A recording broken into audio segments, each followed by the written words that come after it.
결혼식 당일 제 가장 친한 친구가 몰래 웨딩 사진을 남편과 침대에서 찍은 은밀한 사진으로 바꿔치기 했습니다. 저는 눈물을 가장하며 마이크를 집어들었습니다. 이 결혼은 취소입니다. 예단금은 한 푼도 돌려주지 않겠습니다. 그 순간 식장은 완전히 뒤집혔습니다. 오늘은 민준 씨와 제 결혼식을 하루 앞둔 날이었습니다. 새벽 4시 저는 이미 잠에서 깨어 이리저리 뒤척이다 결국 다시 잠들지 못했습니다. 창밖은 아직 어둠에 잠겨 있었지만 거실에서는 벌써 분주한 소리가 들려왔습니다. 어머니께서 저를 위해 정성껏 대추잣죽을 끓이고 계셨습니다. 결혼 전에 이걸 마시면 앞으로의 삶이 달콤하고 행복할 거라면서요. 저는 겉옷을 걸치고 침실에 나섰습니다. 부엌에는 앞치마를 두른 어머니께서 바쁘게 움직이고 계셨고 도마 위에는 가시 서둔 과일들이 놓여 있었습니다. 저는 어머니께 다가가 뒤에서 꼭 안아드렸습니다. 엄마, 왜 이렇게 일찍 일어나셨어요? 좀 더 주무시지 그러셨어요. 어머니는 몸을 돌려 제 손을 토닥이셨습니다. 이 바보 같은 애야. 내일이면 시집을 가는데 잠이 오겠니? 쭉 금방 들 거야. 며칠 동안 결혼 준비하느라 제대로 쉬지도 못했잖아. 저는 웃으며 고개를 끄덕이고 식탁에 앉았습니다. 바쁘게 움직이시는 어머니의 뒷모습을 보며 마음 한편으로는 따뜻했고 다른 한편으로는 왠지 모르게 서운했습니다. 민준 씨와 저는 3년 동안 연애했습니다. 그는 건축 자재 사업을 하는 사람이었고 깔끔하고 듬직한 인상에 저에게도 참 잘해줬습니다. 3년 내내 한 번도 얼굴 붉힌 적이 없었습니다. 반년 전 그가 제게 프로포즈했을 때 저는 망설임 없이 승낙했습니다. 지난 반년 동안 우리는 함께 결혼식을 준비하며 바쁘게 보냈습니다. 호텔을 고르고 웨딩드레스를 고르고 반지를 맞추는 등 몸은 힘들었지만 마음속은 온통 기대감으로 가득했습니다. 생각에 잠겨 있는데 휴대폰이 울렸습니다. 서연이었습니다. 서연은 제 가장 친한 친구였습니다. 고등학교 때부터 함께였고 오랜 세월 변함없이 붙어 다녔습니다. 이번 제 결혼식에서도 자청해서 들러리를 서주겠다고 했고 여러모로 많은 도움을 줬습니다. 전화를 받자 서연의 목소리가 유난히 신나 있었습니다. 지혜야, 일어났어? 나 벌써 호텔에 도착했어. 웨딩 컨설팅 업체 사람들이랑 같이 식순 점검하고 있어. 걱정 마. 결혼식의 모든 세부 사항을 내가 다 꼼꼼히 확인했으니 만에 하나라도 문제 없을 거야. 저는 웃으며 말했습니다. 서연아, 정말 고생이 많다. 이렇게 일찍부터 올 필요 없었는데 아직 하루나 남았잖아. 서연은 말했습니다. 안 돼. 결혼은 일생일 대 중요한 일인데 조금이라도 소홀히 할 수 없지. 지난번에 웨딩 사진 고를 때 네가 우리 둘이 같이 찍은 우정 사진을 대형 스크린에 띄우고 싶다고 했잖아. 내가 웨딩 업체에 특별히 말해뒀어. 사진도 다 정리해뒀고 내일 식 시작 전에 우리 사진 먼저 띄우고 그 다음에 너랑 민준 오빠 웨딩 사진 띄울 거야. 네가 세상에서 가장 행복한 신부가 되게 해줄게. 서연의 말을 듣자 마음이 뭉클했습니다. 서연은 늘 이렇게 다정했습니다. 제가 연애하던 3년 동안 그녀는 항상 저를 위해 민준 씨를 지지해줬습니다. 민준 씨가 처음 저희 부모님을 만날 때도 서연이 제게 어떻게 부모님께 말씀드려야 할지, 민준 씨와 어떻게 호흡을 맞춰야 할지 조언해줬습니다. 저는 늘 서연에게 나중에 그녀가 결혼하면 저도 이렇게 바쁘게 도와주겠다고 말했지만 그녀는 웃으며 제가 먼저 행복해진 다음에 자기 일을 생각하겠다고 했습니다. 전화를 끊자 어머니께서 죽을 내오셨습니다. 서연이니 그 아이 참 착해. 너를 친자매처럼 아끼지. 나중에 시집 가더라도 자주 연락하며 지내야 한다. 저는 고개를 끄덕이며 말했습니다. 엄마, 알아요. 평생 그 아이를 잊지 않을 거예요. 아침 식사를 마치자 민준 씨가 찾아왔습니다. 손에는 커다란 선물 상자를 들고 있었습니다. 그는 들어오자마자 저를 와락 안아주며 말했습니다. 지혜야, 고생 많았어. 지난 반년 동안 나 때문에 힘들었지. 저는 그를 밀어내며 웃었습니다. 힘들긴요. 민준 씨랑 결혼할 수만 있다면 아무리 힘들어도 괜찮아요. 손에 든 건 뭐예요? 민준 씨는 선물 상자를 제게 건네며 말했습니다. 이건 내가 지혜 씨에게 주는 결혼 후 첫 번째 선물이야. 열어봐. 마음에 들었으면 좋겠다. 제가 상자를 열자 안에는 목걸이가 들어 있었습니다. 펜던트는 작은 달 모양이었고 그 위에는 작은 다이아몬드 몇 개가 박혀 있어 조명 아래에서 반짝였습니다. 저는 목걸이를 들고 마음이 설레는 듯 말했습니다. 정말 예쁘다. 너무 마음에 들어요. 고마워요. 민주 씨. 민주 씨는 웃으며 말했습니다. 마음에 든다니 다행이다. 앞으로 평생 지혜 씨에게 잘할 거야. 공주님처럼 아껴줄게. 어머니께서 옆에서 웃으며 말했습니다. 민준군, 우리 지혜는 저에게 하나뿐인 딸이니 앞으로 잘 부탁해요. 힘들게 하지 말고요. 민준 씨는 황급히 말했습니다. 어머니, 걱정 마세요. 지혜를 힘들게 할 일은 절대 없을 겁니다.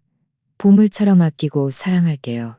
오전 9시쯤 저와 민준 씨, 어머니는 함께 호텔로 향했습니다. 서연은 이미 그곳에서 기다리고 있었습니다. 분홍색 들러리 드레스를 입은 그녀는 우리가 오자마자 달려와 말했습니다. 지혜야, 이제 왔어? 어서 나랑 같이 식장 장식 좀 보러 가자. 웨딩 업체 사람들이 꽃을 다 바꿨어. 네가 가장 좋아하는 샴페인 로즈로. 무대 배경도 우리가 전에 골랐던 거랑 똑같아. 저는 서연을 따라 연회장에 들어섰습니다. 한눈에 무대 중앙에 배경판이 보였습니다. 그 위에는 저와 민준 씨의 커다란 웨딩 사진이 걸려 있었고 사진 속 우리는 환하게 웃고 있었습니다.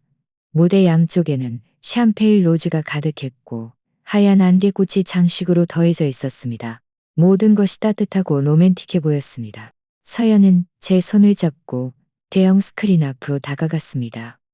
봐, 내가 웨딩 업체 사람들이랑 다시 확인했어.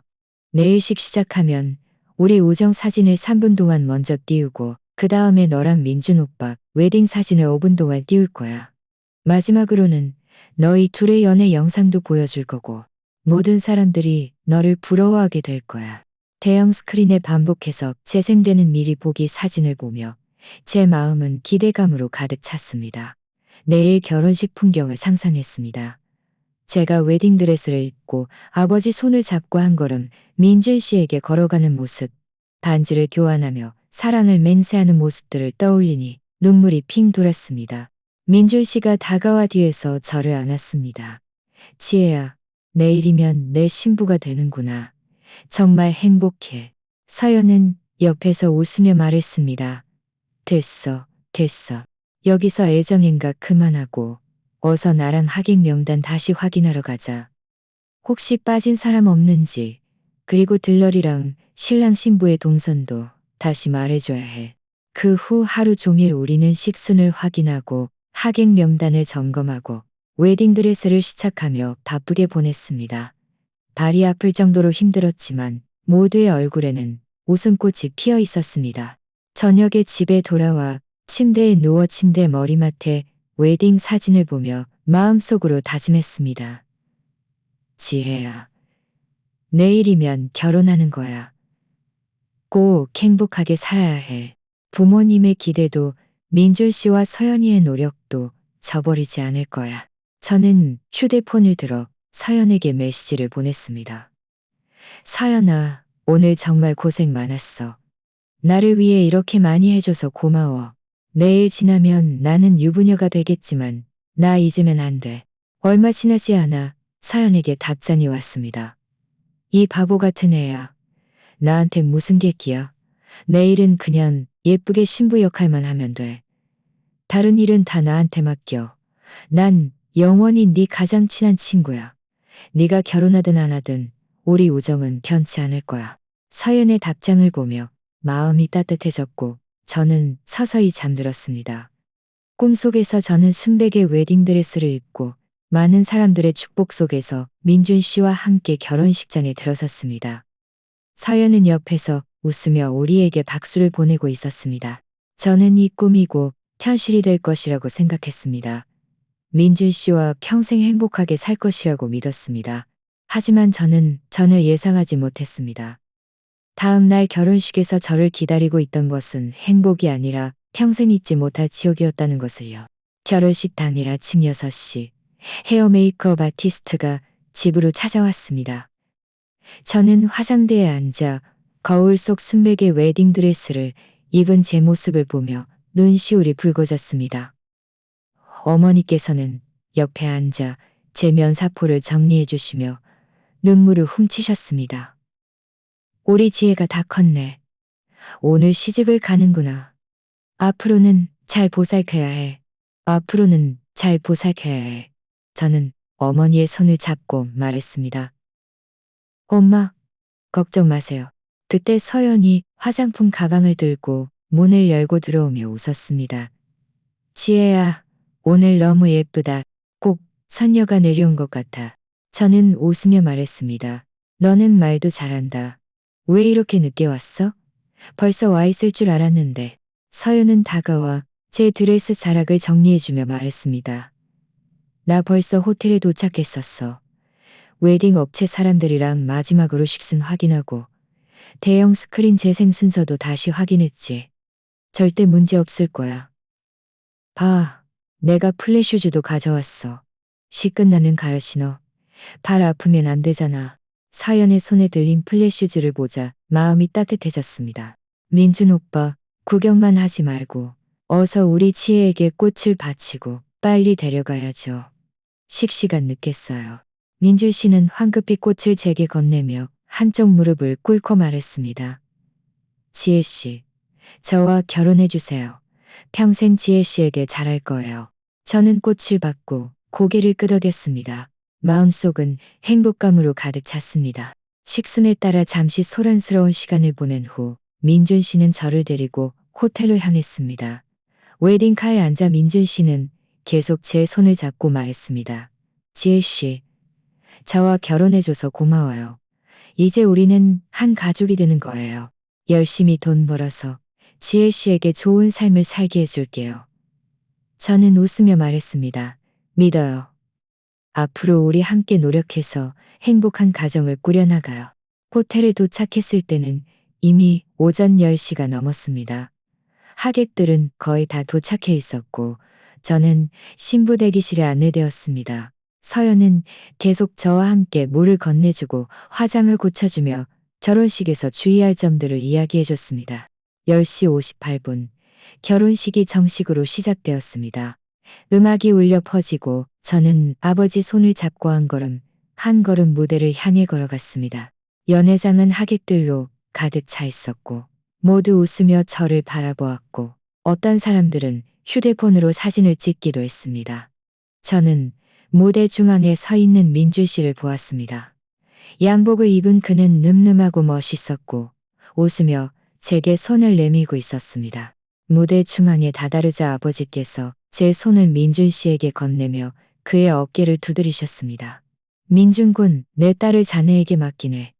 앞으로 우리 지혜 잘 보살펴주고 힘들게 하지 말게. 민준 씨는 고개를 끄덕이며 말했습니다. 걱정 마세요. 제가 꼭 그렇게 하겠습니다. 사회자가 웃으며 말했습니다. 친애하는 하객 여러분, 안녕하십니까. 오늘은 지혜의 양과 민준 군이 대년가약을 맺는 아주 좋은 날입니다. 먼저 신랑 신부와 양가 가족을 대표하여 여러분의 방문에 뜨거운 환영과 진심 어린 감사를 표합니다. 다음으로 신랑 신부의 달콤한 순간들을 함께 감상하시겠습니다. 대형 스크린을 주목해 주십시오. 이전 식순에 따르면 대형 스크린에는 저와 서연의 우정 사진이 먼저 나와야 했습니다. 저는 웃으며 대형 스크린을 바라보았습니다. 우리가 함께 찍었던 사진들을 기대하면서요. 하지만 예상과는 달리 대형 스크린에 나타난 것은 우리의 우정 사진도 저와 민준 씨의 웨딩 사진도 아니었습니다. 바로 차마 눈뜨고 볼 수 없는 적나라한 침대 사진들이었습니다. 사진 속 남자는 바로 제 옆에 서 있는 민준 씨였고 사진 속 여자는 다름 아닌 제 가장 친한 친구 서연이었습니다. 그 사진들은 매우 교묘한 각도에서 찍혀 있었고 분명히 미리 준비된 것이었습니다. 어떤 사진은 호텔방에서 찍혔고 어떤 사진은 심지어 민준 씨의 아파트에서 찍혔습니다. 배경 속에서는 제가 민준 씨에게 예전에 선물했던 커플 쿠션도 보였습니다. 순식간에 연회장은 정적이 흘렀습니다. 모든 사람들이 경악한 채 대형 스크린을 응시했습니다. 이어서 웅성거리는 소리가 파도처럼 밀려왔습니다. 세상에 이게 무슨 일이야? 저 여자 신부 친구 아니야? 어떻게 신랑이랑 저런 짓을 할 수 있지? 정말 뻔뻔하다. 결혼식 당일에 이런 일을 벌이다니. 신부가 너무 불쌍해. 약혼자와 가장 친구에게 동시에 배신당하다니. 저는 모든 사람들의 시선이 저에게 집중되는 것을 느꼈습니다. 동정하는 눈빛, 놀라는 눈빛, 그리고 구경하는 눈빛까지. 민준 씨의 얼굴은 순식간에 새하얗게 달려가 말했습니다. 빨리 꺼요. 어서 꺼요. 서연도 당황한 듯 얼굴이 새빨개져 제 손을 잡고 말했습니다. 지혜야, 내 말 좀 들어봐. 네가 생각하는 그런 게 아니야. 이 사진들은 합성된 거야. 누군가 우리를 일부러 모함하는 거야. 저는 그 자리에 서서 머릿속이 텅 비었습니다. 제 옆에서 당황해하는 민준 씨를 보고 순진한 표정을 짓는 서연을 보고 다시 대형 스크린에 나오는 차마 볼 수 없는 사진들을 보았습니다. 마음속이 마치 칼로 찢기는 듯 아팠습니다. 지난 3년 동안 저는 민준 씨에게 진심을 다했습니다. 아껴 쓰고 절약하며 월급을 모아 나중에 그와 함께 집을 사려고 했습니다. 서연을 가장 친한 친구로 여기며 모든 속마음을 털어놓았고 맛있는 것이나 재미있는 것이 있으면 늘 그녀를 생각했습니다. 심지어 그녀가 실직했을 때는 제 저축까지 꺼내 그녀가 어려움을 극복하도록 도왔습니다. 그런데 그들은 저를 속이고 몰래 만나고 있었고 심지어 제 결혼식 당일에 이런 식으로 저를 모욕했습니다. 눈물이 눈가에 맺히는 것을 느꼈습니다. 모든 사람들은 제가 무너져 울고 히스테리컬하게 그들에게 따져 물을 것이라고 생각했습니다. 하지만 저는 그러지 않았습니다. 저는 깊이 숨을 들이쉬며 마음속의 분노와 억울함을 꼭 눌러 참았습니다. 그리고 천천히 고개를 들어 식장 아래의 하릿들을 바라보며 얼굴에 몇 방울의 눈물을 짜내어 비통해하는 표정을 지었습니다. 민준 씨는 여전히 사회자에게 대형 스크린을 끄라고 재촉하고 있었고 서연은 옆에서 끊임없이 해명하고 있었습니다. 저는 서연의 손을 뿌리치고 한 걸음 한 걸음 무대 중앙으로 걸어가 사회자의 손에 들린 마이크를 잡았습니다. 식장은 순식간에 조용해졌습니다. 모든 사람들이 제가 무슨 말을 할지 궁금해하며 저를 바라보았습니다. 민준 씨도 움직임을 멈추고 긴장한 표정으로 저를 보았습니다. 서연의 눈빛에는 불안감이 가득했습니다. 제가 무슨 말을 할까봐 두려워하는 듯했습니다. 저는 식장 아래의 하객들을 바라보고 다시 민준 씨와 서연을 보았습니다. 목을 가다듬고 떨리지만 확고한 목소리로 말했습니다. 친애하는 하객 여러분, 오늘 저와 민준 씨의 결혼식에 와주셔서 감사합니다. 저는 오늘이 제 인생에서 가장 행복한 날이 될 것이라고 생각했지만 이런 일이 일어날 줄은 꿈에도 몰랐습니다. 저는 일부러집니다. 저는 민준 씨와 서연이 점점 더, 김준 씨와 서연의 점점 더 긴장하는 표정은 주고 민준 씨와 서연의 점점 더. 이 말을 마친 저는 잠시 멈추었다가 어조를 강하게 말했습니다. 그리고 우리 동네 관습에 따르면 남자가 파혼할 경우 예단금은 돌려주지 않습니다. 지금은 남자가 이런 부덕한 일을 저질러 결혼식이 취소된 것이므로 제가 이전에 받은 5천만 원의 예단금은 한 푼도 민준 씨 집에 돌려주지 않을 것입니다. 제 말이 끝나자 식장은 완전히 들끓었습니다. 세상에, 신부 정말 대단하다. 맞아, 저런 바람둥이와 여우 같은 친구에게는 예단금을 돌려주면 안 돼. 5천만 원 한 푼도 안 돌려준다니 정말 잘했어. 이 신부 정말 침착하다. 나라면 벌써 무너졌을 텐데. 민준 씨는 제가 예단금을 돌려주지 않겠다고 말하자마자 다급해져 달려와 말했습니다. 지혜 씨, 이럴 수 없어. 예단금은 우리 집이 어렵게 번 돈인데 어떻게 안 돌려줄 수 있어? 서연도 따라와 말했습니다. 지혜야, 충동적으로 그러지 마. 얘기로 해결하자. 예단금을 어떻게 안 돌려줄 수 있어?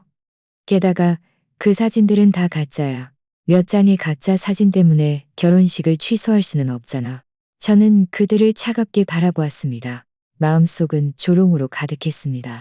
이런 상황에서도 그들은 여전히 연기하고 있었고, 저를, 그리고 모든 사람들을 속이려고 하고 있었습니다. 저는 마이크를 들고 식장 아래의 하객들을 바라보며 크게 말했습니다. 가짜 사진이라고요? 민준 씨, 서연 씨, 감히 이 사진들이 가짜라고 말할 수 있나요? 모든 사람들 앞에서 저를 배신하지 않았다고 맹세할 수 있나요?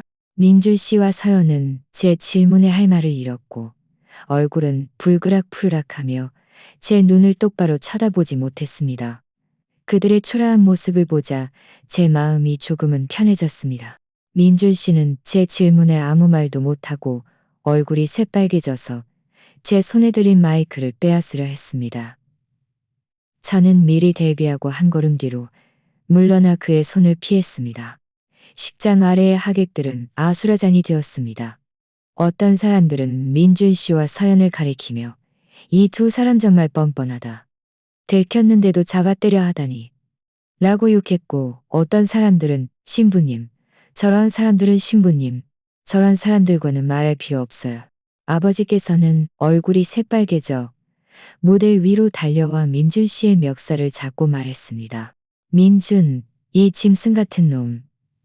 우리 지혜가 너에게 얼마나 잘해줬는데 어떻게 이런 배신을 할 수 있어? 오늘 내가 너를 가만두지 않겠다. 어머니께서도 따라 무대 위로 올라와 제 손을 잡고 울면서 말했습니다. 지혜야, 내 불쌍한 딸아, 얼마나 힘들었니? 이런 바람둥이는 평생을 맡길 가치도 없어. 우리 결혼하지 말자. 민준 씨의 어머니도 다급해져 무대 위로 달려와 아버지의 손을 떼어냈습니다. 민준 씨의 어머니는 저를 가리키며 욕했습니다. 지혜, 너 여기서 터무니없는 소리 하지 마. 우리 아들이 얼마나 훌륭한데 어떻게 서연 같은 애를 좋아하겠어? 분명 네가 파혼하고 싶어서 일부러 사람 시켜서 사진을 합성한 거겠지. 서연은 민준 씨의 어머니가 그를 두둔하는 것을 보고 황급히 말을 거들었습니다. 맞아요. 아주머니 말씀이 옳아요. 지혜야, 네 마음속에 화가 난 건 알지만 결혼 전 불안감 때문에 결혼하기 쉬워진 것일 수도 있어. 하지만 이런 식으로 나랑 민준 오빠를 모함할 수는 없잖아. 우리는 그냥 평범한 친구 사이인데 어떻게 우리를 이렇게 비난할 수 있어? 그들이 서로 주고받는 모습을 보자 저는 비웃음을 흘렸습니다. 이런 상황에서도 그들은 여전히 연기하고 있었고 모든 사람들이 바보라고 생각하는 걸까요? 저는 손을 들어 사람들에게 조용히 하라고 한 다음 서연을 바라보며 말했습니다. 서연아, 우리가 가장 친한 친구라고 했지? 그렇지? 서연은 잠시 멍하니 있다가 고개를 끄덕였습니다. 물론 우리가 가장 친한 친구지. 저는 다시 말했습니다. 그럼 너는 3개월 전에 네 엄마가 아파서 입원했고 수술비로 1천만 원이 필요하다고 했던 거 기억나? 나는 두말 없이 내가 2년 동안 모은 적금을 너에게 송금해줬지. 그렇지? 사연의 얼굴색이 변했습니다. 기억해. 늘 고마웠어. 돈 생기면 꼭 갚을게. 저는 비웃으며 말했습니다. 고맙다고? 너는 이런 식으로 나에게 고마움을 표현하는구나. 내 돈으로 내 약혼남이랑 호텔에서 만났어? 말을 마친 저는 핸드백에서 휴대폰을 꺼내 앨범을 열어 송금 기록 스크린샷을 찾아냈습니다. 그리고 대형 스크린에 연결했습니다. 대형 스크린에는 제가 서연에게 1천만 원을 송금한 기록이 바로 나타났습니다. 송금 시간은 3개월 전이었고 기고에는 서연 엄마 수술비라고 적혀 있었습니다. 저는 또 다른 채팅 기록 스크린샷 몇 장을 보여줬습니다. 모두 서연이 당시 저에게 했던 말들이었습니다. 지혜야, 제발 나 좀 도와줘. 엄마가 지금 수술 안 하면 너무 늦어버려. 정말 방법이 없어. 지혜야, 너는 내 은인이야. 나중에 꼭 잘 갚을게. 저는 서연을 바라보며 말했습니다. 서연아, 이 채팅 기록들 기억나? 나는 너를 그렇게 믿고 친동생처럼 대했는데 너는 이런 식으로 나에게 보답하는구나. 내 돈으로 내 약혼남이랑 데이트하고 호텔에서 만났어? 네 양심은 괜찮니? 서연의 얼굴은 순식간에 새하얗게 변했고 아무 말도 하지 못했습니다. 민준 씨의 얼굴도 좋지 않았고 고개를 숙인 채 아무 말도 하지 못했습니다. 식장 아래의 하객들은 다시 옹성거리기 시작했습니다. 세상에, 신부가 그 친구에게 1천만 원이나 빌려줬는데 그 친구는 신부의 약혼남을 가로챘다고? 이건 너무 심하잖아. 이 친구 정말 배은망덕한 사람이야. 양심도 없어. 이 사진들은 정말 진짜였구나. 민준 씨, 이제 와서 두려워요. 민준 씨와 서연 씨가 이런 짓을 할 때는 오늘 같은 날이 올 거라고 생각하지 못했나요? 저에게 프로포즈할 때 무슨 말을 했는지 잊었나요? 평생 저에게 잘할 것이고 영원히 저를 사랑할 것이라고 했죠. 그 모든 말들이 저를 속인 것이었나요?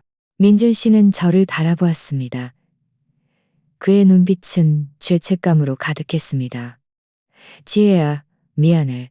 내가 한순간 어리석었어. 한 번만 더 기회를 줄 수 없겠니?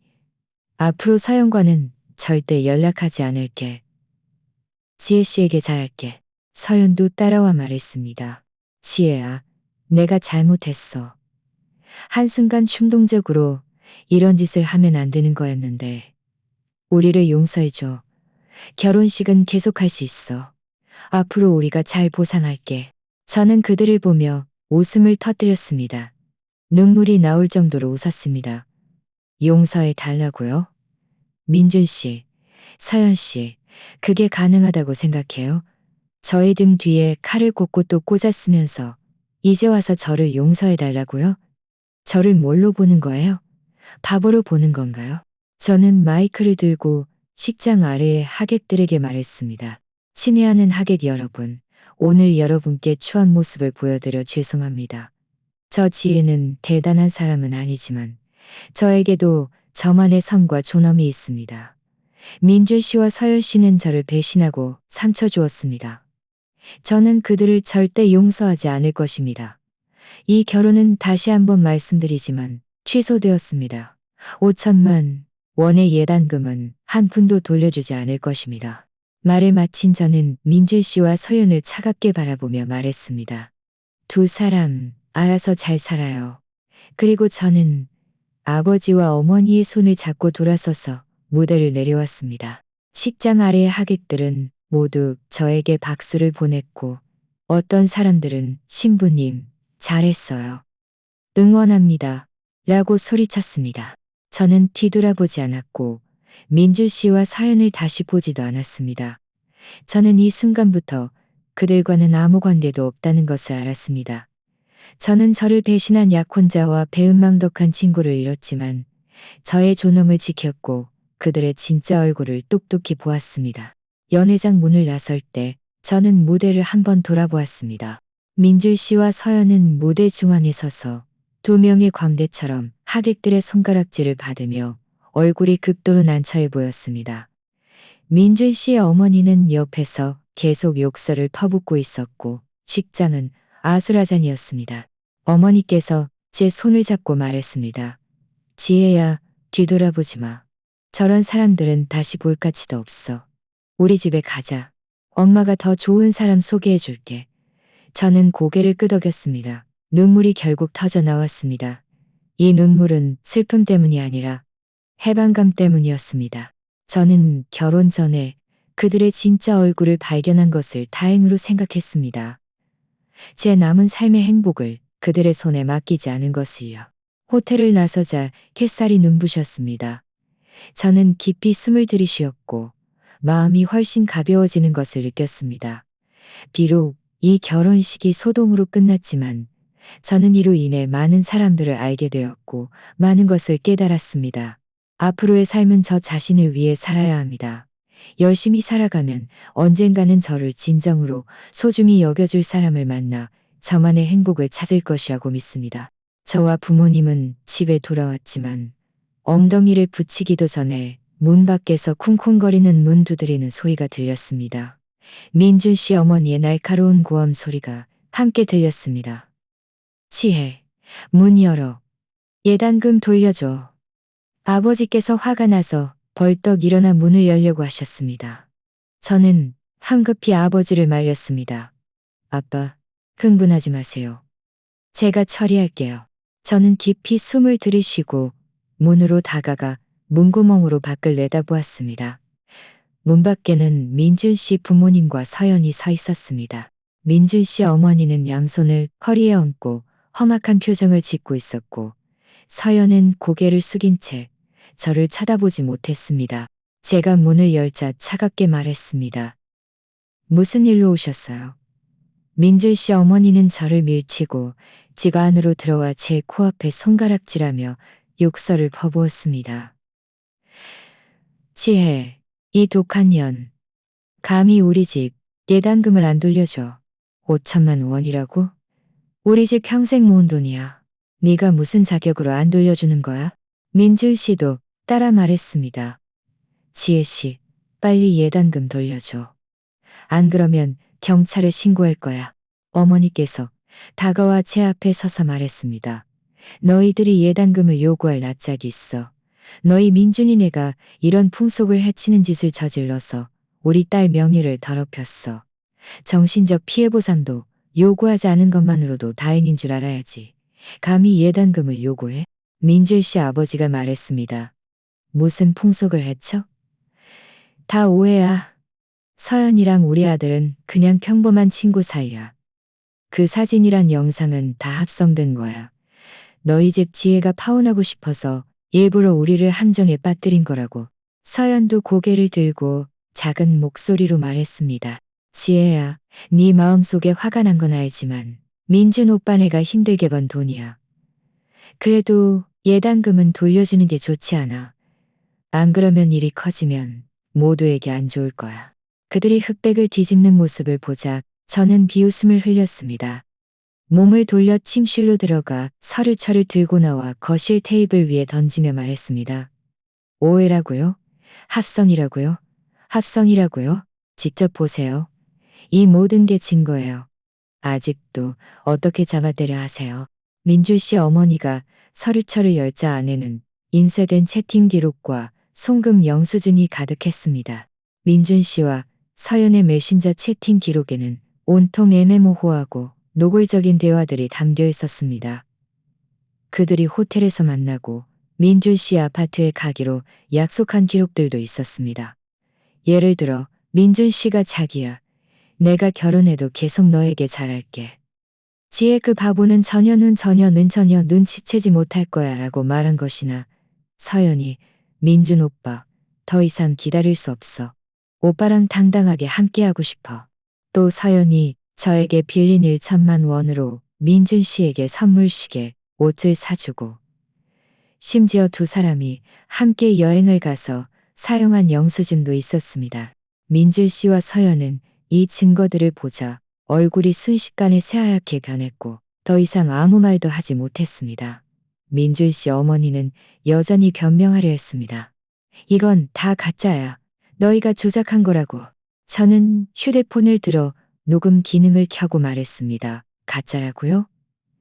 그럼 제가 지금 서연이 어머니께 전화해서 3개월 전에 정말 아파서 입원하셨는지 정말 수술비로 1천만 원이 필요했는지 여쭤볼게요.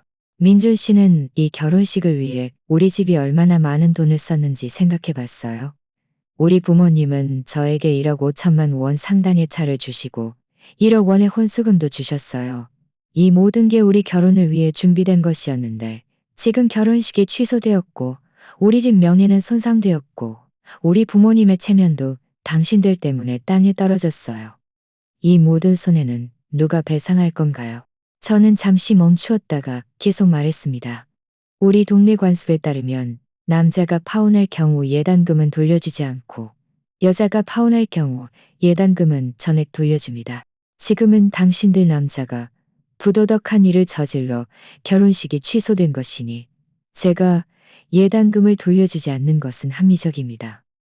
게다가 서연이가 제 1천만 원으로 당신에게 선물 사주고 여행 다녔는데 이 돈은 당신들이 저에게 갚아야 하는 거 아닌가요? 서연은 황급히 말했습니다.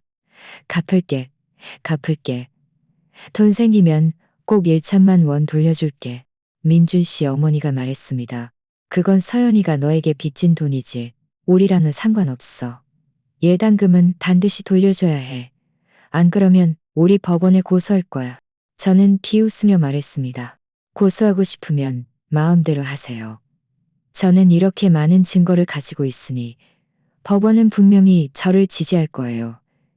그때 가서 당신들은 예단금도 돌려받지 못할 뿐만 아니라 명예도 실추될 거예요. 모든 사람들이 당신들 민준이네 아들과 그의 내연녀가 어떻게 약혼녀를 배신했는지 알게 될 거예요. 그게 이득이라고 생각하세요? 민준 씨 아버지의 얼굴색이 변했습니다. 그는 민준 씨 어머니의 팔을 잡아 끌며 말했습니다. 됐어. 우리 먼저 돌아가자. 이건 길게 봐야 할 일이야. 민준 씨는 무슨 말을 더 하려 했지만 아버지에게 이끌려갔습니다. 서연도 황급히 따라 나섰습니다. 그들이 초라하게 떠나는 뒷모습을 보며 어머니께서는 한숨을 쉬셨습니다. 지혜야, 너 방금 정말 대단했어. 엄마도 깜짝 놀랐다. 저는 웃으며 말했습니다. 엄마, 저런 사람들에게는 마음이 약해지면 안 돼요. 그들은 제가 만만하다고 생각해서 예단금을 순순히 돌려주게 하려는 거예요. 저는 절대 안 그럴 거예요. 아버지께서 말씀하셨습니다. 지혜 말이 맞아. 저런 사람들에게는 본때를 보여줘야 해. 나중에 또 와서 시끄럽게 굴면 우리 그냥 경찰에 신고하자. 제가 이렇게 한 것은 오늘 그들이 완전히 포기하게 만들고 저 지혜가 만만한 사람이 아니라는 것을 알게 하기 위해서였습니다. 그들이 저를 배신했으니 그에 상응하는 대가를 치러야 합니다. 하지만 저는 민준 씨와 그의 가족이 여기서 포기하지 않을 것이라고는 생각하지 못했습니다. 다음 날 저는 회사에 출근했습니다. 회사 문 앞에 도착하자 민준 씨 어머니와 서연이 서 있는 것이 보였습니다. 그들은 지혜, 독한 년, 예단금 안 돌려줘. 5천만 원, 천벌받을 년이라고 적힌 팻말을 들고 있었습니다. 이 광경을 보자 저는 온몸이 떨렸습니다. 그들이 제 회사까지 와서 소란을 피우며 제 직장을 망치려 하다니. 이미 많은 동료들이 둘러싸여 옹성거리고 있었습니다. 저는 물러설 수 없다는 것을 알았습니다. 용감하게 그들을 마주해야만 했습니다. 그렇지 않으면 그들은 한술 더 뜰 것이었습니다. 저는 깊이 숨을 들이쉬고 민준 씨 어머니 앞에 다가가 말했습니다. 아주머니, 지금 뭐 하시는 거예요? 얘기로 잘 풀 수 있잖아요. 제 회사까지 와서 소란 피우고 제 일에 지장을 주는 건 아주머니에게도 좋을 게 없어요. 민준 씨 어머니가 말했습니다. 나는 모든 사람들이 네 진짜 얼굴을 알게 할 거야. 이 독한 년아, 우리 집 5천만 원 예단금을 속여 빼앗고 안 돌려주려고 해? 오늘 내가 너를 망신시킬 거야. 서연도 따라 말했습니다. 맞아요. 여러분, 이 지혜라는 여자는 사기꾼이에요. 민준 오빠네 예단금을 속여 빼앗고 저랑 민준 오빠를 함정에 빠뜨렸어요. 여러분, 절대 이 여자에게 속지 마세요. 그들이 흑백을 뒤집고 길거리에서 행패를 부리는 모습을 보자 저는 화가 나고 분했습니다. 그들과는 이성적인 대화가 통하지 않는다는 것을 알았기에 오직 증거로 말할 수밖에 없었습니다. 저는 휴대폰을 꺼내 이전에 준비해둔 증거들을 보여주며 주변 동료들에게 말했습니다. 여러분, 저들의 말 듣지 마세요. 저들은 흑백을 뒤집고 있는 거예요. 여기 민준 씨와 서연이 저를 배신한 증거들이 있어요. 그들의 채팅 기록, 은밀한 영상, 송금 영수증까지요. 동료들은 모두 저에게 다가와 제 휴대폰 속 증거들을 보며 웅성거리는 소리가 더 커졌습니다. 세상에, 이런 일이구나. 이 남자랑 그 여자 정말 뻔뻔하다. 신부님, 잘했어요. 저런 사람들에게는 예단금을 절대 돌려주면 안 돼.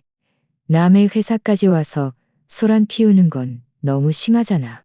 민준 씨 어머니와 서연은 동료들이 모두 제 편을 드는 것을 보고 얼굴색이 매우 좋지 않아졌습니다. 민준 씨 어머니는 여전히 변명하려 했지만 회사 경비원이 달려와 말했습니다. 여기서 소란 피우고 회사 업무에 지장을 주면 안 됩니다. 당장 떠나지 않으면 경찰에 신고하겠습니다.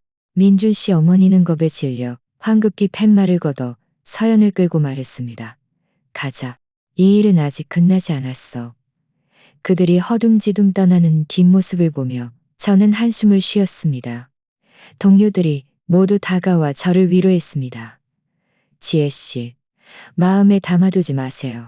저런 바람둥이와 여우 같은 친구는 하늘가치도 없어요. 우리는 모두 지혜씨를 지지해요. 예단금은 절대 돌려주면 안 돼요. 저는 웃으며 말했습니다. 고마워요. 여러분, 저는 괜찮아요. 비록 이번에 민준 씨 어머니와 서연의 소동은 성공하지 못했지만 저는 그들이 결코 포기하지 않을 것이라는 것을 알았습니다. 그들은 분명 다른 방법을 찾아 저를 예단금을 돌려주도록 강요할 것이고 심지어 더 심한 일을 저지를 수도 있을 것입니다. 하지만 저는 두렵지 않았습니다. 저는 이미 준비가 되어 있었습니다. 저에게는 충분한 증거가 있었고 동료들의 지지도 있었습니다. 저는 분명 저 자신을 보호하고 민준 씨와 서연에게 그에 상응하는 대가를 치르게 할 것입니다. 하지만 저는 더 심한 일이 아직 남아있을 것이라고는 생각하지 못했습니다. 며칠 후, 저는 법원 소환장을 받았습니다. 민준 씨가 저를 법원에 고소하여 5천만 원의 예단금을 돌려달라고 요구한 것이었습니다. 법원 소환장을 받은 날, 저는 회사에서 서류를 정리하고 있었습니다. 택배 기사가 제 손에 봉투 하나를 건네주었는데 그 위에는 법원 도장이 찍혀 있었습니다. 저는 가슴이 덜컥 내려앉았고 봉투를 뜯어보니 과연 민준 씨가 저를 고소한 소환장이었습니다. 소송 내용은 간단했습니다. 5천만 원의 예단금을 반환하라는 것이었습니다. 저는 소환장을 든 채 손이 떨렸습니다. 민준 씨가 이렇게 뻔뻔할 줄은 몰랐습니다. 분명히 그가 먼저 배신했는데 감히 저를 고소하여 예단금을 요구하다니. 동료들은 제 얼굴색이 좋지 않은 것을 보고 모두 다가와 무슨 일이냐고 물었습니다. 제가 소환장을 보여주자 모두 화가 나서 난리였습니다. 이건 너무 심하잖아. 분명히 그가 잘못했는데 감히 너를 고소하다니. 지혜씨, 두려워하지 마세요. 우리는 모두 지혜씨를 응원해요. 이 소송에서 꼭 이겨야 해요. 저는 깊이 숨을 들이쉬고 말했습니다. 고마워요, 여러분. 제가 이길 거예요. 그들이 저에게 예단금을 돌려받으려 한다면 어림도 없어요. 퇴근 후 집에 돌아와 부모님께 소환장을 보여드렸습니다. 어머니께서는 바로 우셨습니다. 이 민준이네가 너무 심하게 우리를 괴롭히는구나. 지혜야, 걱정 마. 엄마가 냄비라도 팔아서 너에게 최고의 변호사를 선임해 줄게. 절대 그들이 이기게 놔두지 않을 거야. 아버지께서도 말씀하셨습니다. 그래, 지혜야. 이건 우리에게 유리한 싸움이야. 법원은 분명히 우리 편을 들 거야. 내일 당장 믿을 만한 변호사를 알아볼게. 민준이가 우리가 만만한 상대가 아니라는 것을 알게 해줘야 해. 부모님의 단호한 눈빛을 보자 제 마음이 따뜻해졌습니다. 그들이 있으니 저는 아무것도 두렵지 않았습니다. 다음 날 아버지께서는 사람을 통해 아주 유명한 김 변호사님을 찾아주셨습니다. 김 변호사님은 특히 이혼 소송 전문 변호사였습니다. 우리는 모든 증거를 가지고 김 변호사님의 사무실로 갔습니다. 김 변호사님은 민준 씨와 서연의 채팅 기록, 은밀한 영상, 송금 영상, 송금 영상, 송금 영수증, 그리고 민준 씨 어머니와 서연이 제 회사에서 소란을 피운 사진과 영상 등 우리의 증거들을 꼼꼼히 살펴보셨습니다. 민법 관련 규정에 따르면 예단금 반환은 특정 조건을 충족해야 합니다. 예를 들어 양측이 결혼 등기 절차를 밟지 않았거나 결혼 등기 절차를 밟았지만 공동생활을 하지 않았거나 혼전 빈곤으로 인해 빈곤자의 생활이 어려워진 경우 등입니다. 하지만 이 사건에서는 남성 측의 심각한 과실로 예단금을 단언직에 취소되었고, 또한 지혜 씨 측은 결혼 준비를 위해 많은 비용을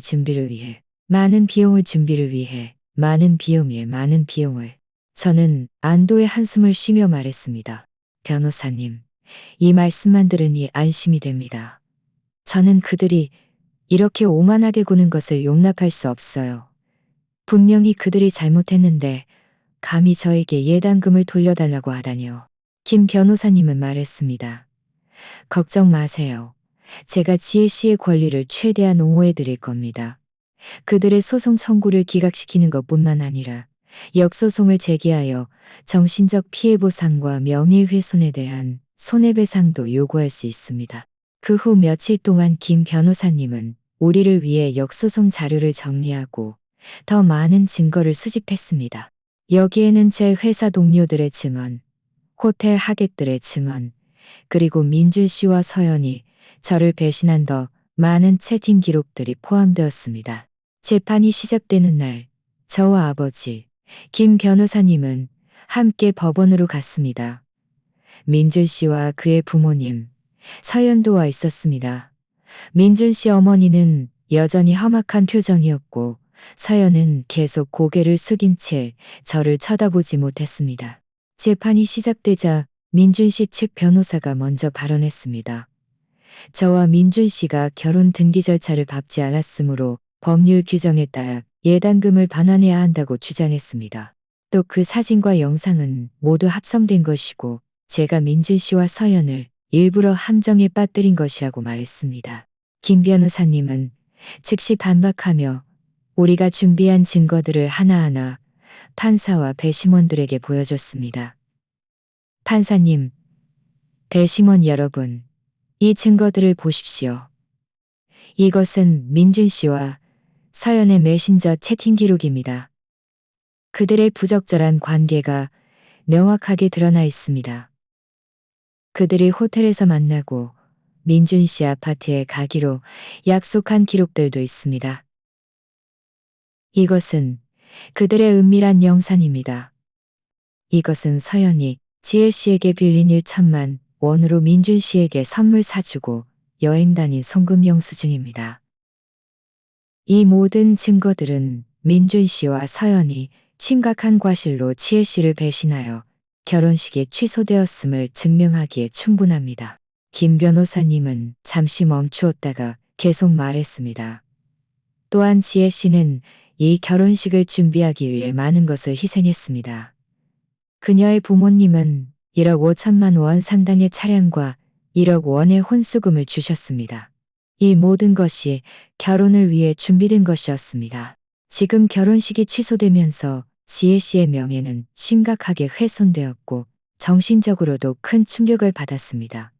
관련 법률 규정에 따르면 이런 상황에서 지혜 씨는 예단금을 반환하지 않을 권리가 충분하며 오히려 민준 씨에게 정신적 및 명예훼손에 대한 손해배상을 요구할 권리가 있습니다. 민준 씨 측 변호사는 김 변호사님의 말에 할 말을 잃었고 민준 씨와 서연의 얼굴색은 점점 더 좋지 않아졌습니다. 민준 씨 어머니는 여전히 변명하려 했지만 판사가 제지했습니다. 원고 측은 법정 질서를 지켜주십시오. 할 말이 있으면 변호사에게 말하게 하십시오. 이어서 판사는 양측에게 증언과 변론을 진행하게 했습니다.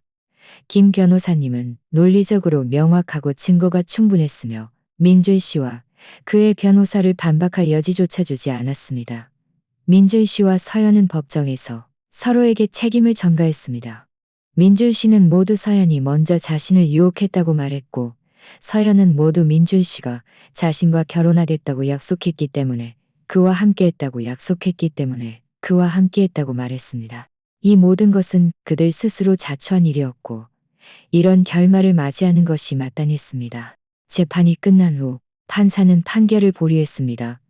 법원을 나섰을 때 민준 씨 어머니가 저를 막아서며 말했습니다. 지혜, 너무 기세등등하지 마. 이번 소송에서 졌다고 해도 우리는 너를 가만두지 않을 거야. 저는 차갑게 말했습니다. 마음대로 하세요. 저는 끝까지 상대해 드릴게요. 하지만 명심하세요. 사람은 양심이 있어야 합니다. 하지만 명심이 있어야 합니다. 당신들이 저지른 모든 부도덕한 일들은 언젠가 반드시 대가를 치르기를. 그의 눈빛은 원망으로 가득했습니다. 지혜, 두고 봐. 내가 가만두지 않을 거야. 저는 그들을 무시하고 돌아서서 부모님과 김 변호사님과 함께 떠났습니다. 저는 이 소송에서 분명히 이길 것이라는 것을 알았습니다. 왜냐하면 제가 정당했고 충분한 증거를 가지고 있었기 때문입니다. 그 후 며칠 동안 저는 계속 법원의 판결을 기다렸습니다. 비록 제가 이길 것이라는 것을 알았지만 마음속으로는 여전히 조금 긴장했습니다. 부모님께서도 매일 저를 위로하며 걱정하지 말라고 하셨습니다. 일주일 후 법원의 판결문이 나왔습니다. 김 변호사님께서 저에게 전화해서 말씀하셨습니다. 지혜 씨, 축하드립니다. 법원에서 민준 씨의 소송 청구를 기각하고 지혜 씨의 역소송 청구를 받아들였습니다. 민준 씨는 지혜 씨에게 정신적 및 명예훼손에 대한 손해배상금 1천만 원을 지급해야 합니다. 이 소식을 듣자 저는 너무 기뻐서 눈물이 날 뻔했습니다. 저는 황급히 이 좋은 소식을 부모님께 알렸고 어머니께서는 저를 안고 울면서 말씀하셨습니다. 너무 좋다, 지혜야. 엄마는 네가 이길 줄 알았어. 이제 그들이 감히 오만하게 굴지 못할 거야. 아버지께서도 웃으며 말씀하셨습니다. 이것이 바로 인과응보지. 그들은 네게 예단금을 돌려받으려 했지만 결국 받지도 못하고 너에게 1천만 원을 배상해야 하다니. 정말 꼴 좋다. 저는 판결문을 들고 마음속에 성취감으로 가득 찼습니다. 이 소송에서 저는 5천만 원의 예단금을 지켰을 뿐만 아니라 민준 씨에게 정신적 및 명예훼손에 대한 손해배상까지 받았습니다. 이것이 그들에게 가장 강력한 처벌이었습니다. 하지만 저는 민준 씨와 그의 가족이 법원의 판결을 이행하지 않고 1천만 원의 배상금 지급을 거부할 것이라고는 예상하지 못했습니다. 김 변호사님께서는 그들이 법원에 강제 집행을 신청할 수 있다고 알려주셨습니다. 우리는 즉시 법원에 강제 집행을 신청했고 법원 직원들은 곧 민준 씨를 찾아 그의 재산 일부를 압류했습니다. 민준 씨는 어쩔 수 없이 순순히 1천만 원의 배상금을 받은 날 저와 부모님은 함께 외식하며 이 승리를 축하했습니다. 어머니께서 말씀하셨습니다. 지혜야, 이제 우리는 민준이네와 완전히 관계가 없어졌으니 너도 새로운 삶을 시작해야 해. 저는 고개를 끄덕이며 말했습니다. 엄마, 알아요. 이 소송 덕분에 많은 것을 깨달았고 더 강해졌어요. 앞으로는 열심히 일하고 열심히 살면서 저 자신을 위해 살 거예요. 하지만 저는 민준 씨와 서연의 삶도 순탄치 않을 것이라고는 생각하지 못했습니다. 결혼식 사건이 폭로된 후 민준 씨의 사업은 곤두박질쳤고 많은 고객들은 그의 인성에 문제가 있다고 생각하여 그와 협력하기를 꺼려했습니다. 서연도 회사에서 해고당했습니다. 그녀의 추문이 회사의 이미지를 훼손했기 때문입니다. 더욱 예상치 못했던 것은 민준 씨와 서연이 돈 문제로 원수가 되었다는 것입니다. 서연은 민준 씨 때문에 자신이 직장을 잃고 명예도 실추되었다고 생각하여 민준 씨에게 손해배상을 요구했습니다. 민준 씨는 서연에게도 책임이 있다고 생각하여 배상을 거부했고 두 사람은 심하게 다투다가 결국 몸싸움까지 벌여 경찰서에 가게 되었습니다. 저는 동료에게서 이 소식을 들었습니다. 동료가 말했습니다. 지혜 씨, 아세요? 민준 씨랑 서연 씨가 싸워서 경찰에 잡혀갔대요. 서연 씨가 민준 씨 얼굴을 다 긁어놓고 민준 씨도 서연 씨를 땅에 넘어뜨렸다네요. 정말 흥미진진했어요. 저는 그 말을 듣고 아무런 감흥이 없었습니다. 이 모든 것은 그들 스스로 자초한 일이었고 남을 원망할 필요가 없었습니다. 그들은 저를 배신했고 서로도 배신했으며 결국 이런 결말을 맞이하는 것이 마땅했습니다. 민준 씨와의 소송이 해결되자 제 삶은 드디어 평화를 되찾았습니다. 저는 더 많은 에너지를 일에 쏟아부었고 스스로를 발전시키기 위해 노력했습니다. 얼마 지나지 않아 회사에 승진 기회가 생겼고 저는 노력 끝에 부서장으로 승진하여 월급도 올랐습니다. 부모님께서는 제가 점점 더 훌륭해지고 행복해지는 모습을 보며 매일 웃으셨습니다. 우리 지혜가 정말 점점 더 멋있어지는구나. 앞으로 분명 더 좋은 사람 만나서 더 행복하게 살 거야. 저는 웃으며 말했습니다. 아빠, 저는 지금 혼자도 괜찮아요. 연애는 인연에 맡기려고요. 언젠가는 저를 진정으로 소중히 여겨줄 사람을 만날 거라고 믿어요. 하지만 저는 새로운 기회가 저를 기다리고 있을 것이라고는 생각하지 못했습니다. 제 친구 중 한 명이 제가 디저트를 좋아하고 잘 만든다는 것을 알고는 저에게 직접 디저트 가게를 차려보라고 권유했습니다. 이 생각은 저를 매우 설레게 했습니다. 저는 늘 저만의 디저트 가게를 운영하며 제가 좋아하는 것들을 더 많은 사람들과 나누고 싶었습니다. 부모님과 상의하자 두 분 모두 저를 지지해 주셨습니다. 지혜야, 네가 하고 싶으면 해봐. 엄마 아빠가 지지해 줄게. 설령 실패해도 괜찮아. 다시 시작하면 되지. 부모님의 지지를 받자 저는 창업에 대한 결심을 더욱 굳혔습니다. 저는 예단금의 일부와 민준 씨에게 받은 1천만 원의 배상금을 창업 자금으로 사용하여 디저트 가게를 준비하기 시작했습니다. 하지만 창업은 쉬운 일이 아니었습니다. 가게를 고르고 인테리어를 하고 사업자 등록증을 발급받고 직원을 채용하는 등 모든 일을 직접 해야 했습니다. 그 기간 동안 저는 매일 눈코 뜰 새 없이 바빴고 밤늦게까지 야근하는 일이 많았습니다. 하지만 저는 전혀 힘들다고 느끼지 않았습니다. 왜냐하면 제가 좋아하는 일을 하는 것이었기 때문입니다. 저는 열정으로 가득했습니다. 제가 디저트 가게를 준비하는 동안 민준 씨에게 갑자기 전화가 왔습니다. 저에게 할 아주 중요한 이야기가 있다고 했습니다. 저는 잠시 망설이다 전화를 받았습니다. 그가 또 무슨 말을 하려는지 궁금했습니다. 제가 민준 씨의 전화를 받자 그의 목소리는 매우 지쳐 있었고 약간 쉰 목소리였습니다. 지혜 씨, 지금 시간 있어요. 만나서 할 아주 중요한 이야기가 있어요. 저는 비웃음을 흘렸습니다. 할 말이 있으면 전화로 하세요. 저는 민준 씨 만날 시간 없어요. 민준 씨는 황급히 말했습니다.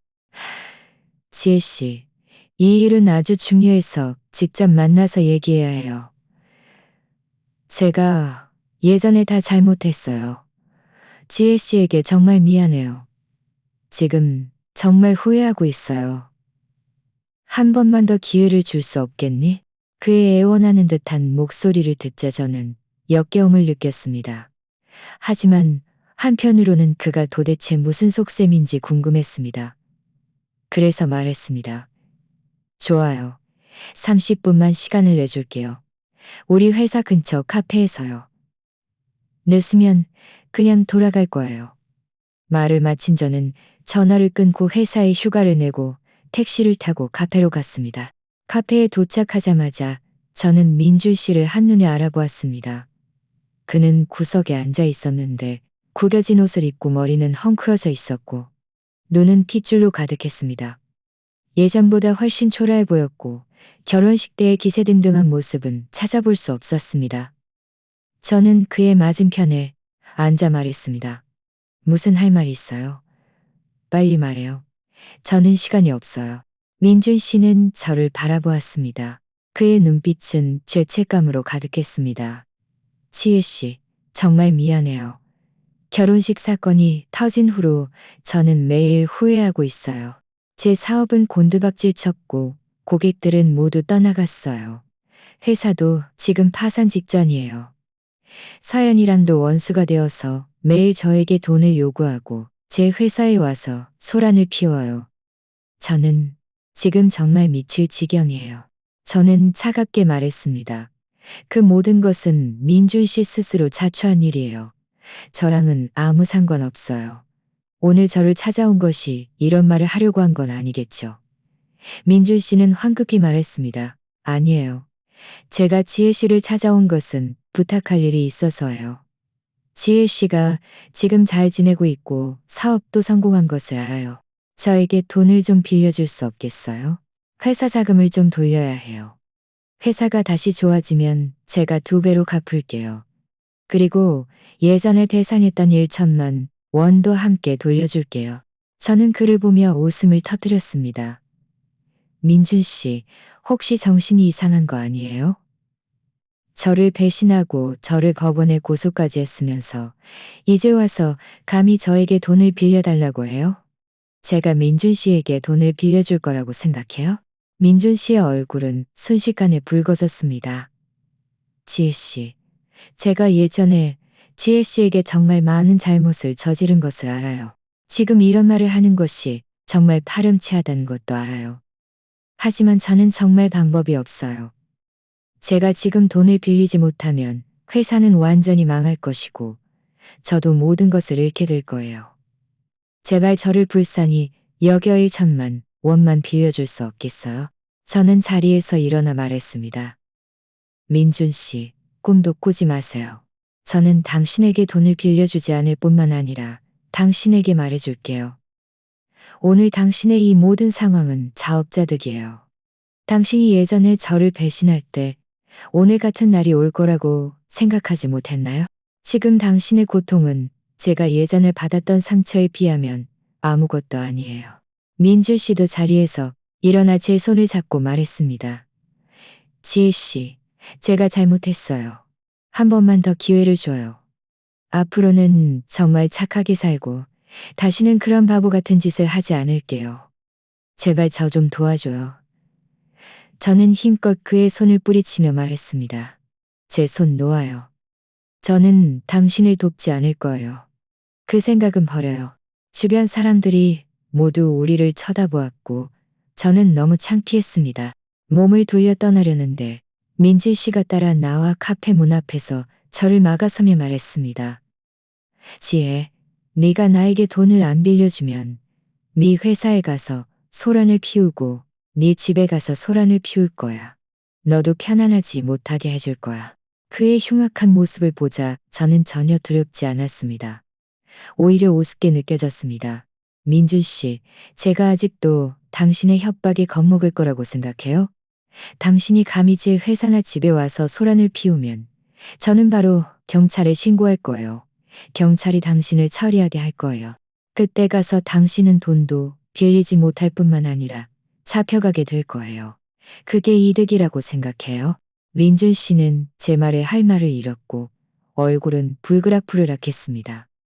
그는 제가 말한 대로 할 것이라는 것을 알았습니다. 만약 그가 정말 소란을 피우면 저는 분명 경찰에 신고할 것이었습니다. 저는 그를 바라보며 말했습니다. 민준 씨, 사람은 양심이 있어야 합니다. 민준 씨, 사람은 양심이 있어야 합니다. 당신이 예전에 저지른 많은 부도덕한 일들 때문에 지금 이런 결말을 맞이하는 것은 당신이 마땅히 받아야 할 때가요. 우리 사이는 이미 오래전에 끝났어요.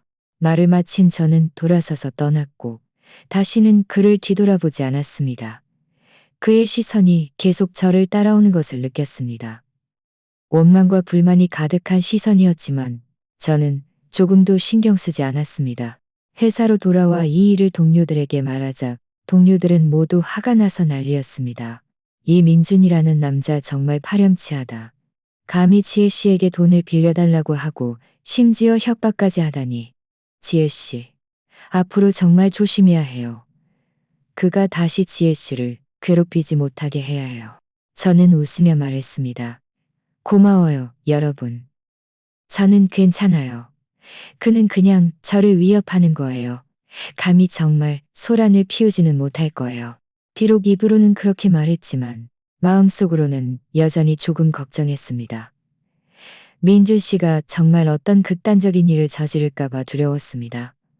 그래서 부모님께 이 일을 말씀드리고 그들에게도 안전에 주의하라고 했습니다.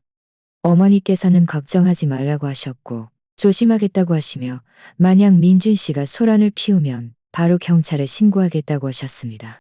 그 후 며칠 동안 저는 계속 주변 상황을 주시했습니다. 민준 씨가 갑자기 나타날까가 두려웠습니다. 하지만 민준 씨는 소란을 피우러 오지 않았고 오히려 예상치 못한 소식이 전해졌습니다. 민준 씨의 회사가 도산했고 그는 많은 빚을 져서 채권자들에게 쫓겨 사방으로 도망다니고 있다는 소식이었습니다. 저는 예전에 공동 친구에게서 이 소식을 들었습니다. 친구가 말했습니다. 지혜 씨, 아세요? 민준 씨 회사가 파산했대요. 1억억 원이 넘는 빚을 져서 지금 채권자들이 매일 그를 찾아다녀서 집에 가지도 못한대요. 듣자 하니 다른 지역으로 도망가서 숨어 있다고 해요. 저는 그 말을 듣고 아무런 감흥이 없었습니다. 이 모든 것은 그 스스로 자초한 일이었고 남을 원망할 필요가 없었습니다. 그가 예전에 착하게 살고 저에게 잘해줬다면 이런 결말을 맞이하지 않았을 것입니다. 민준 씨의 괴롭힘이 해결되자 저는 다시 디저트 가게 준비에 전념했습니다. 몇 달간의 노력 끝에 제 디저트 가게는 드디어 인테리어를 마쳤고 사업자 등록증도 발급받았습니다. 직원도 2명 채용했습니다. 한 명은 디저트 제작을 담당하고 다른 한 명은 계산을 담당했습니다. 디저트 가게 이름은 지혜로운 시간이었습니다. 달콤한 시간을 의미하기도 하고 제 이름도 포함되어 있었습니다. 개업하는 날 많은 동료와 친구들이 축하하러 와주셨고 부모님도 오셔서 제 디저트 가게를 보며 입이 귀에 걸리도록 웃으셨습니다. 저는 디저트 가게 문 앞에 서서 오가는 손님들을 바라보며 성취감으로 가득 찼습니다. 이것은 제가 스스로 노력하고 분투한 결과였고 저의 새로운 시작이었습니다. 개업 후 매일 저는 바빴습니다. 아침 7시에 가게에 가서 재료를 준비하고 밤 10시가 되어서야 문을 닫았습니다. 비록 힘들었지만 저는 전혀 고생스럽다고 느끼지 않았습니다. 왜냐하면 제가 좋아하는 일을 하는 것이었기 때문입니다. 제 디저트는 재료가 풍성하고 맛이 좋았으며 가격도 합리적이었습니다. 곧 고객들의 사랑을 받았고 많은 고객들이 단골이 되어 친구들을 소개해주기도 했습니다. 얼마 지나지 않아 디저트 가게 사업은 점점 더 번창했고 매일 문전성시를 이루어 때로는 줄을 서서 기다려야 할 정도였습니다. 어느 날 낯익은 그림자가 제 디저트 가게로 들어섰습니다. 고개를 들자 다름 아닌 서연이었습니다. 그녀는 값싼 옷을 입고 있었고 머리카락도 푸석했으며 매우 초췌해 보였습니다. 예전에 화려하고 빛나던 그녀와는 완전히 다른 사람이었습니다. 서연은 저를 보자 잠시 멍하니 있다가 다가와 작은 목소리로 말했습니다.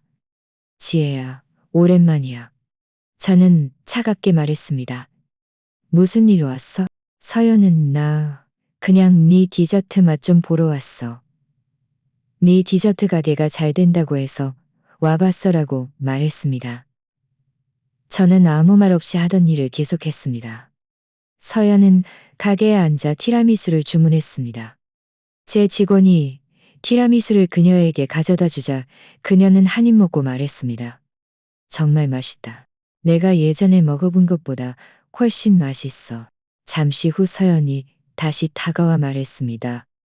지혜야, 정말 미안해. 그때 내가 한순간 정신이 나가서 너에게 못할 짓을 했어. 지금 정말 후회하고 있어. 회사에서 해고당한 후 많은 일자리를 찾아봤지만 아무도 나를 고용해주지 않아. 내 명예가 이미 실추되었기 때문이야.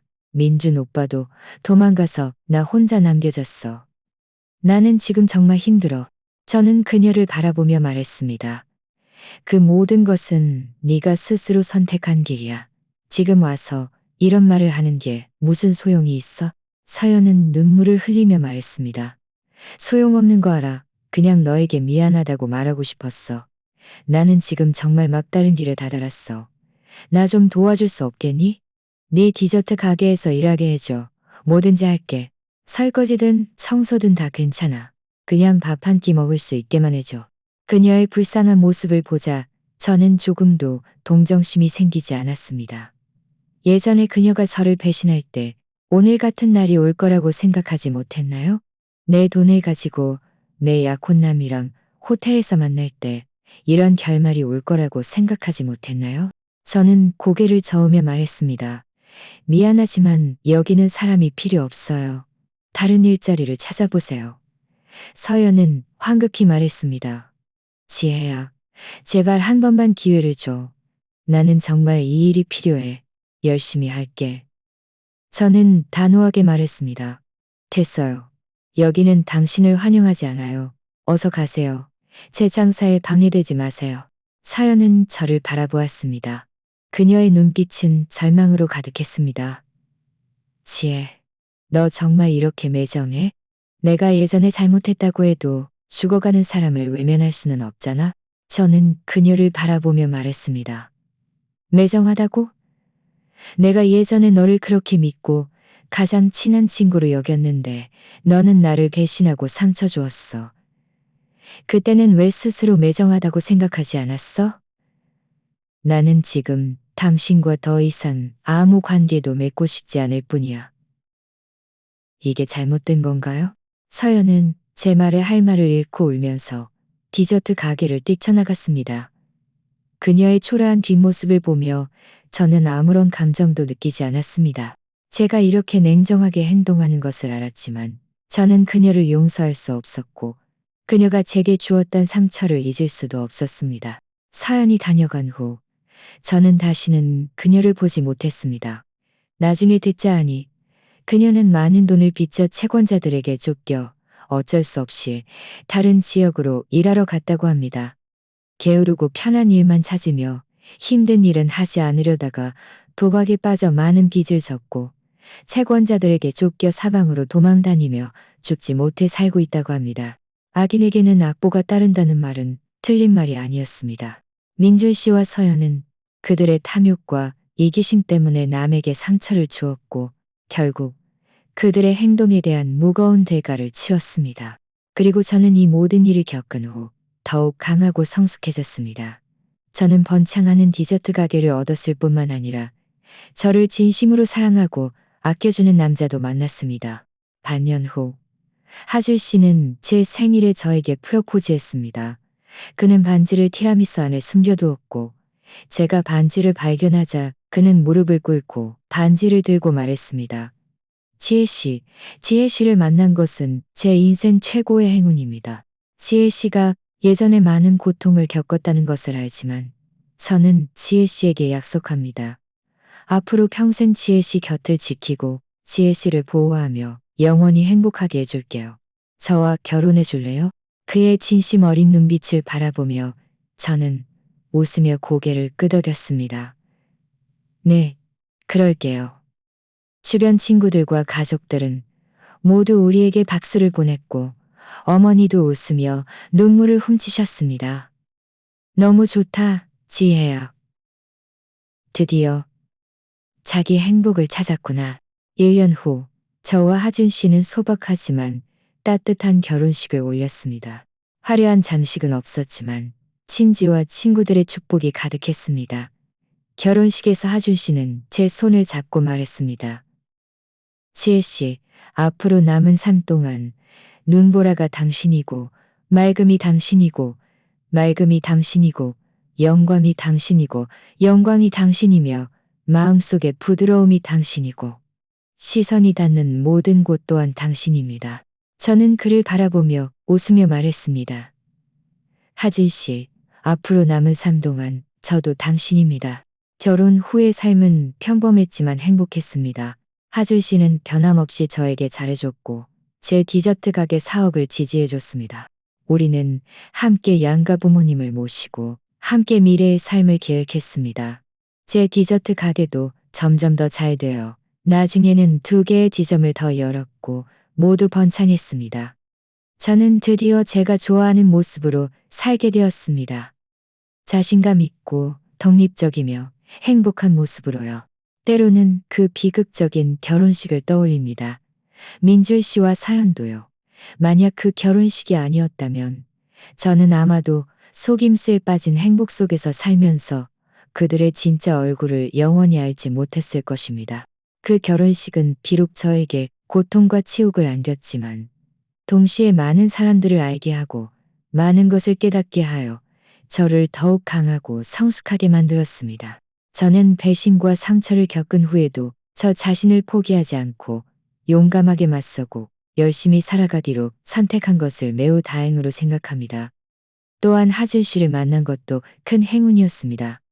그는 한 줄기빛처럼 제 삶을 비추어 주었고 저에게 다시 사랑을 믿고 행복을 믿게 해주었습니다.